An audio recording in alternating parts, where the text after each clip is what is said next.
Hi, my name's Eric, and I'll be reading you selections from the e-edition of today's Cape Cod Times. It's New Year's Eve morning, and we hope everybody has a happy and healthy 2025. We'll start with the weather, as we always do. And in this Cape Cod Times reading of December 31st, today some sun and then increasing clouds, fairly warm. 51 degrees out there. Tonight, cloudy with rain beginning, maybe breezy later. A low of 41 expected. Tomorrow, Wednesday, morning rain and breezy, otherwise cloudy. High of 49, low of 36. Gets a little chillier on Thursday with more sun than clouds, windy and cooler. High of 42 and a low of 27 in the overnight.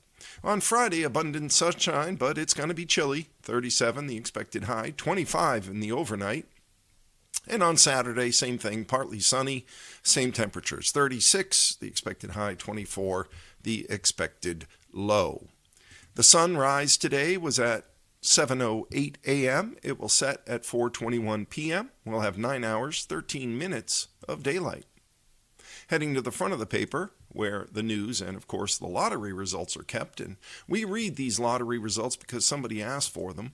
If there's something you would like read to people who are blind or print disabled, you can email us at info@audiblelocalledger.org or call us at 508-539-2030, and we'll consider reading it. And if you miss any of the information that we share in our readings, you can always go to audiblelocalledger.org and click on the Listen tab. We keep a week's worth of our newspaper readings under the Cape Cod Times Reads to the Blind, and we also have a wide variety of periodicals and literature that stay up there in perpetuity for your listening enjoyment.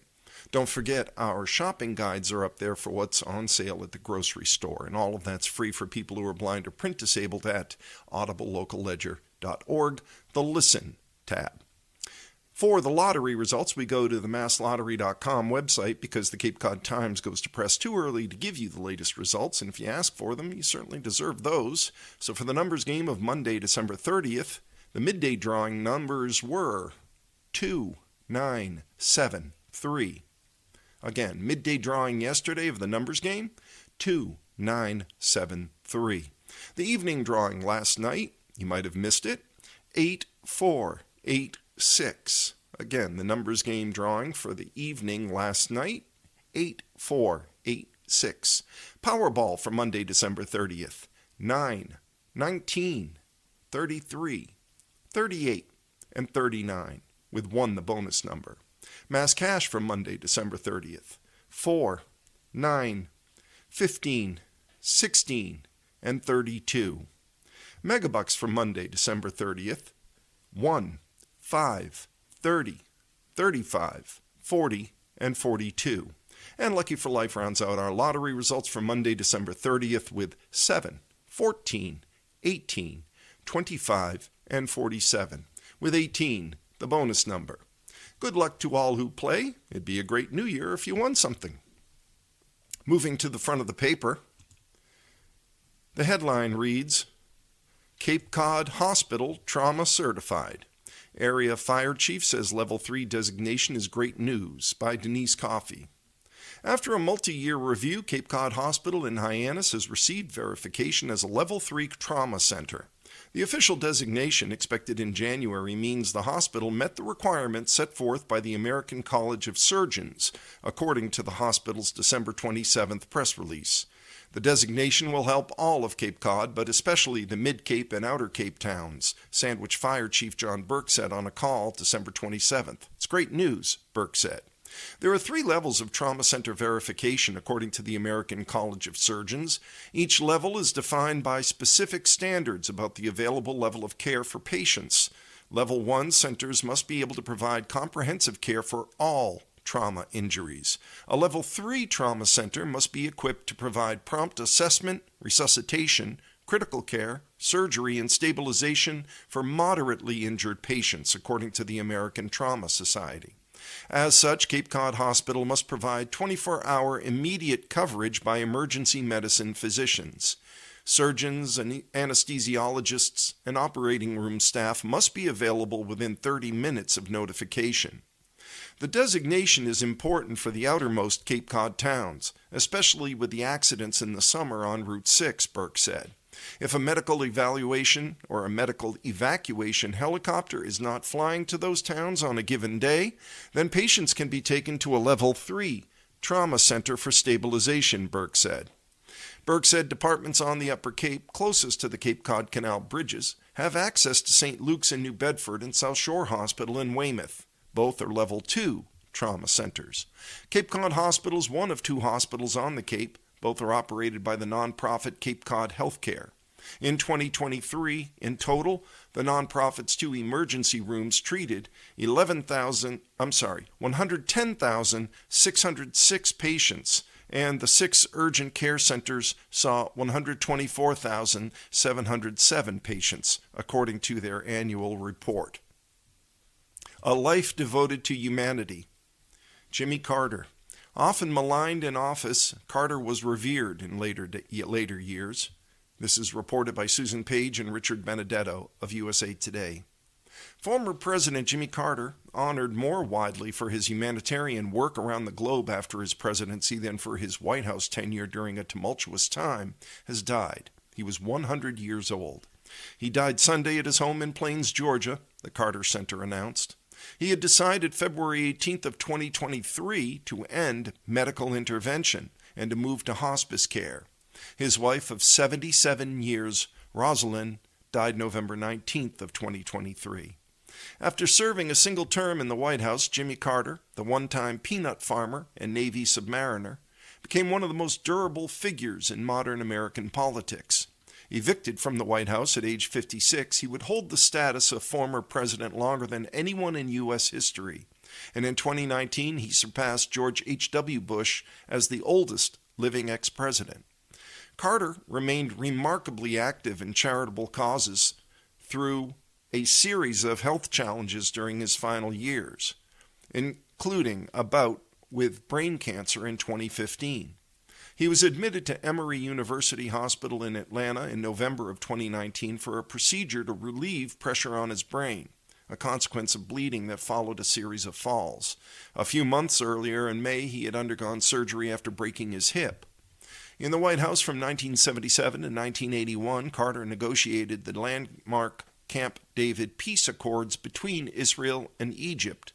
He transferred the Panama Canal to Panamanian ownership, dramatically expanded public lands in Alaska, and established formal diplomatic relations with the People's Republic of China.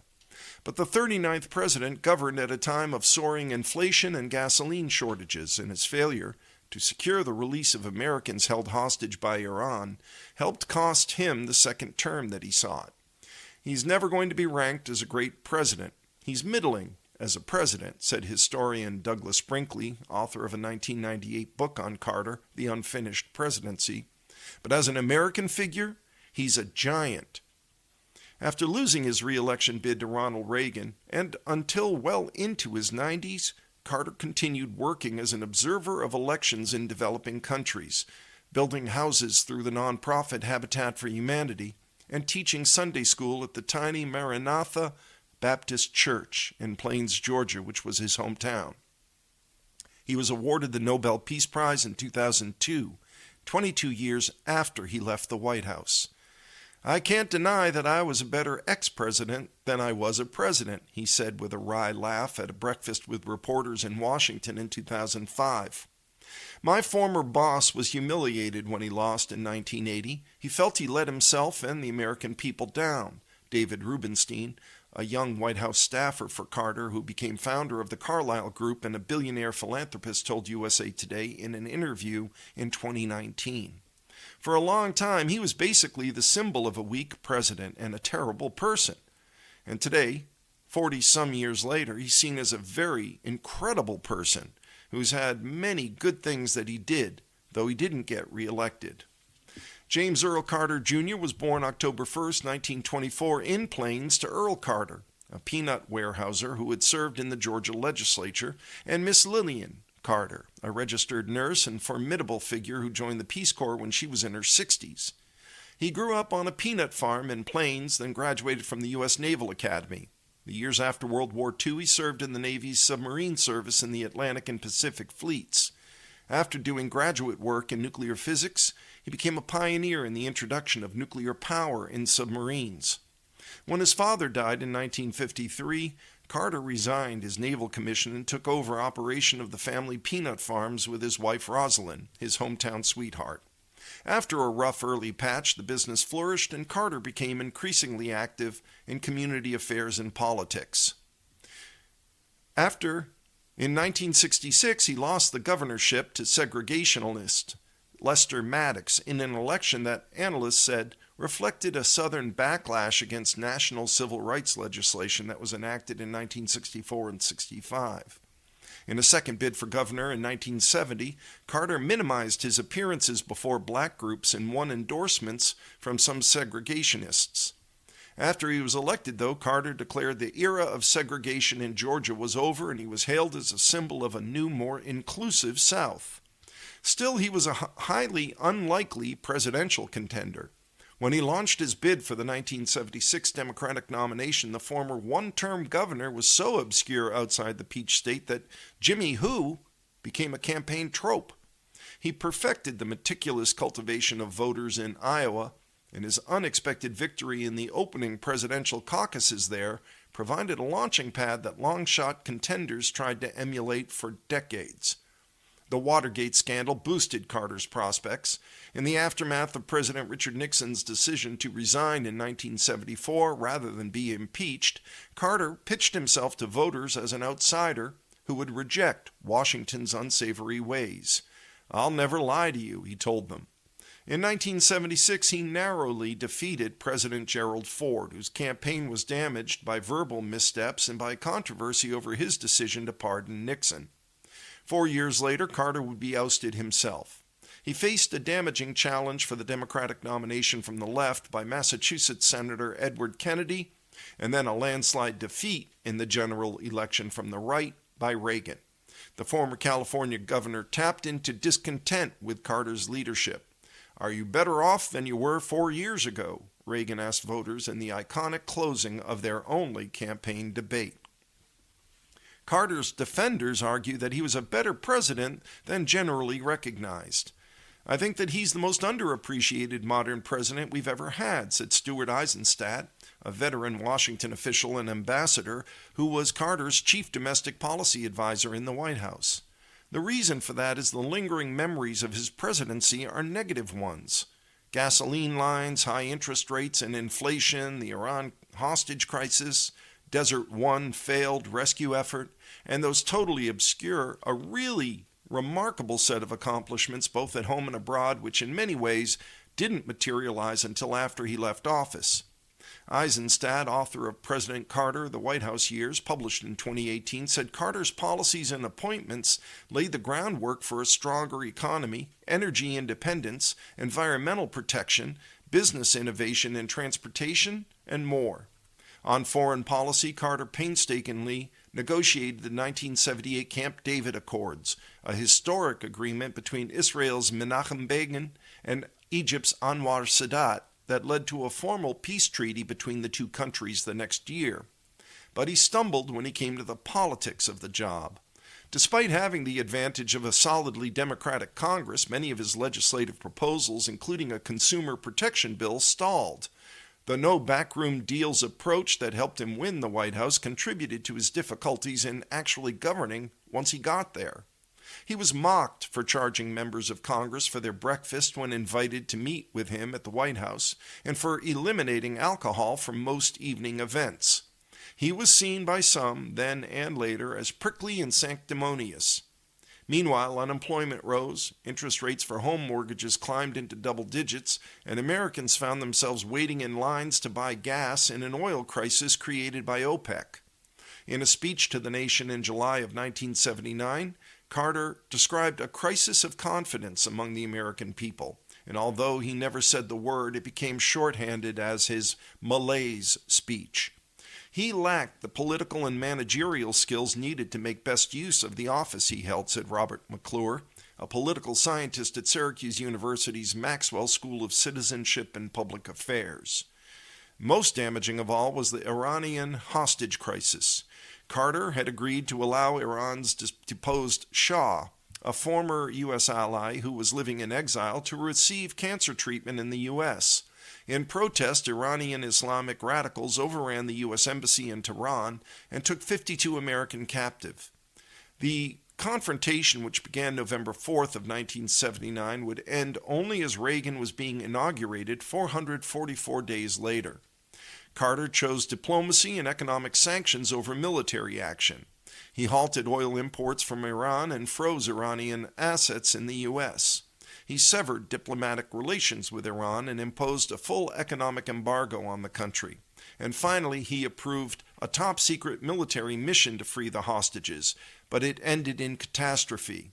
3 helicopters developed engine trouble in a remote staging area in the Iranian desert, forcing the mission to be aborted. 8 U.S. troops were killed when a helicopter and a plane collided while forces were being withdrawn. It all added to the impression that Carter was out of his depth.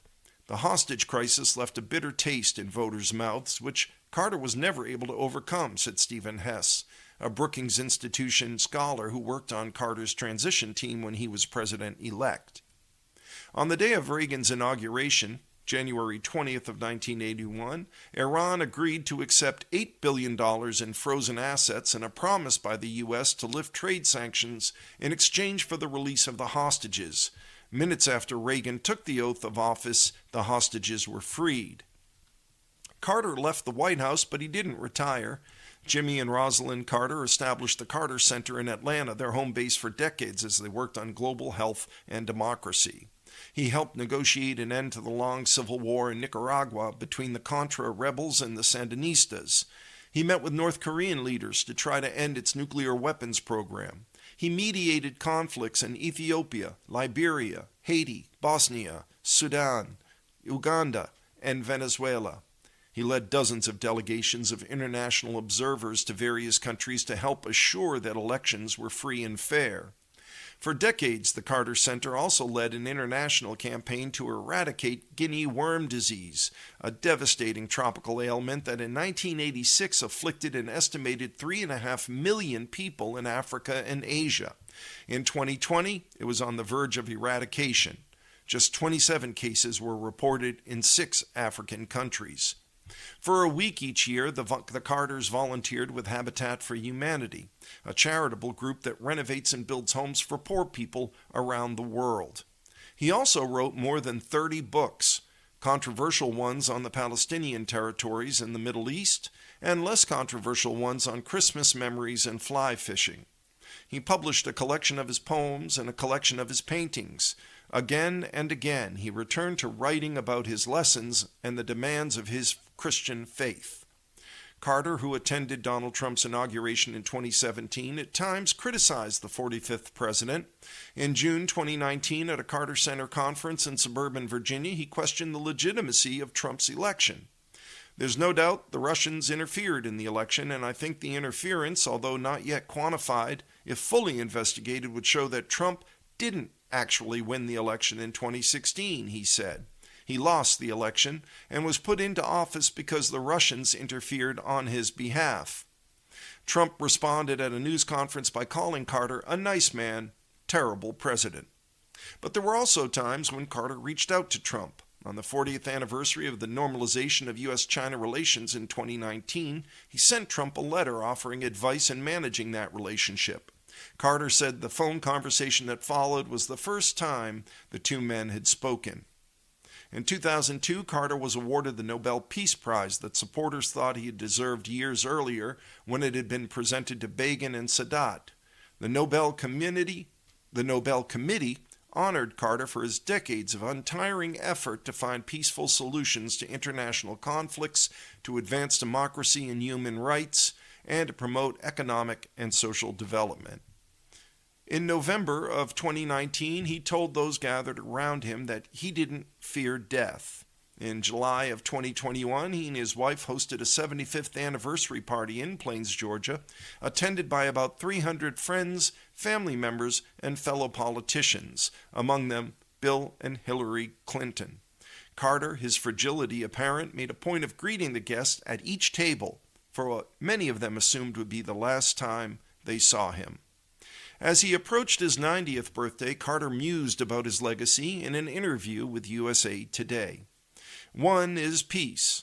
I kept peace when I was president, and I try to promote peace between other people and us, and between countries that were potentially at war, between Israel and Egypt, for instance. And human rights? I think human rights and peace are the two things I'd like to be remembered for, as well as being a good grandfather. Jimmy Carter, gone at 100. And we'll close this abbreviated reading of the Cape Cod Times with all of the local news, and this is the final local story. Cape Air and Bamboo delivering food to Nantucket today. This isn't Wong's first rodeo. She said they've offered food delivery to Nantucket residents since opening in 2017, sometimes even having employees walk deliveries to the airport in the summer. Nantucket residents will not have to worry about a Chinese food shortage this New Year's Eve. Bamboo Restaurant is partnering with Cape Air to bring Chinese food to Nantucket residents on December 31st, according to a Cape Air press release. The airline's 35-year tradition lives on. Bamboo Restaurant at 574 I&O Road in Hyannis is just around the corner from Cape Cod Gateway Airport. Katie Wong, general manager of the Hyannis location, is part of the family business that owns 7 Asian cuisine restaurants in Massachusetts, 3 Mandarins, and 4 Bamboos. The location she manages is the only one on Cape Cod. But this isn't Wong's first rodeo. She said they've offered food delivery to Nantucket residents since opening in 2017, sometimes even having employees walk deliveries to the airport in the summer.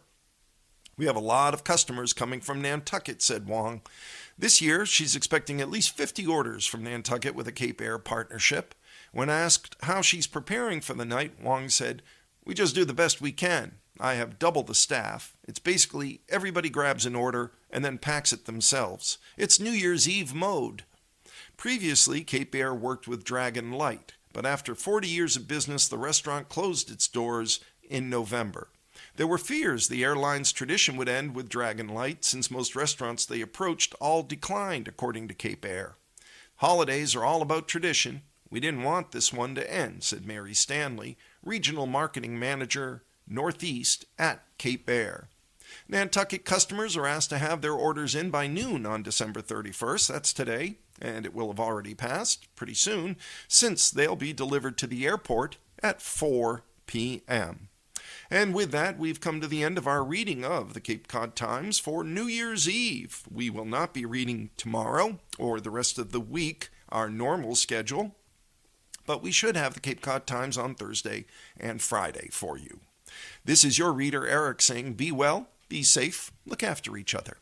Remember our veterans, especially those we've lost recently. Bye for now.